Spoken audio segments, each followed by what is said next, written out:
রানাক, হুম। তুমি কি আজকেও ফিক্সড সাইকেল চালাচ্ছ? হ্যাঁ, আজকে ফিক্স সাইকেল চালাচ্ছি। তাহলে তুমি প্রতিদিনই ফিক্সড সাইকেল চালাও? প্রতিদিন চালাই। বাহ, দারুণ তো। ভালো আছে তোমার ভাই? খুব ভালো লাগে। প্রতিদিন তো ফিক্সড সাইকেল চালানো ভালো। আমার কিনলেন তোমার ভাই হলো। কেমন আছে ভাই তোমার ভাই? খুব ভালো লাগছে। তোমার জন্য কিনগা তোমার ভাই দেখলি আমার খুব ভালো লাগছে। দিকে তাকাও। খুব ভালো লাগছে।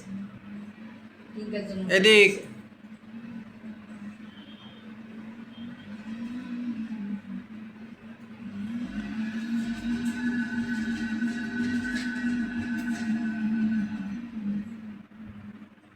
ও